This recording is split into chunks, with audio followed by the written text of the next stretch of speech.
inside the trailer. And you'll see that on this side we have insulation, the first layer. Now this is only 1/2 inch R3, but we're going to add in a couple of layers of this, and then the 3/4 inch, which is R5. I also have an R8 I might be putting in here. I want to get up to at least a 12 on the walls. I've got plenty of thickness to do so. So what I want to do, because this height at the center here of the peak is only 5 feet at that peak. The back doors are at 4 foot height to the floor there, the bottom of the door. So because I am 5'4", I'm going to make this whole roof 1 foot taller. So it'll be 6 foot at the peak. It'll be 5 foot at the back, so I will still have to duck in because I don't want to redo the doors. I'm going to put a stronger header up there and then elevate that back wall by 1 foot and elevate all of this whole roof by 1 foot. So I'm going to leave that structural 2x4 on, as well as all of these they're 2x2 studs that I have here. These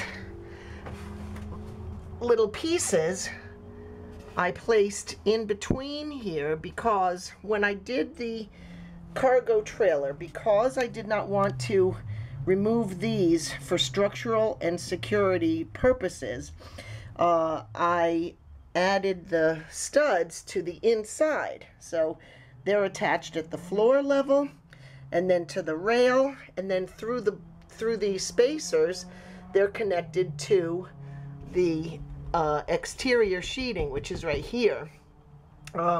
So these little spacers give me a nailing surface every foot or so. These are about 1 foot apart, these little spacers, so that vertically I have a place to attach the exterior sheeting to this stud, to my vertical studs, without having a double stud there for all that weight. So the little spacer pieces that I put in minimize the weight of the trailer without it messing up its structural integrity, because the 2x4 at the top is also in line with, you see it's behind the, this stud is attached at the front of it, so that this 2x4 is at the same vertical plane as is this rail.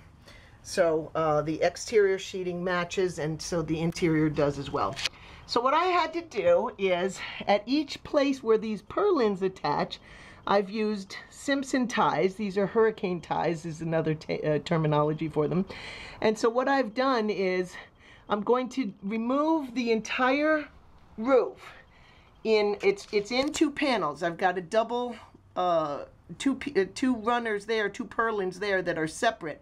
So this side of the roof is actually all one piece, and then that side of the roof is all one piece joined to that one.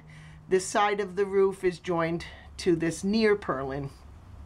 So what I'm going to do is disconnect all the hurricane straps from the 2x4 wall, while leaving the hurricane straps attached to the purlins, so that I can lift the purlins straight off and then add a piece of the extension for the wall and extend up the vertical supports, reattach an exterior sheeting, and then drop the ceiling back on top with a new 2x4 header up another foot higher. So I'm going to make a matching header to this 1 foot higher, all the way around, back there, over here as well on these sides, and of course across the back.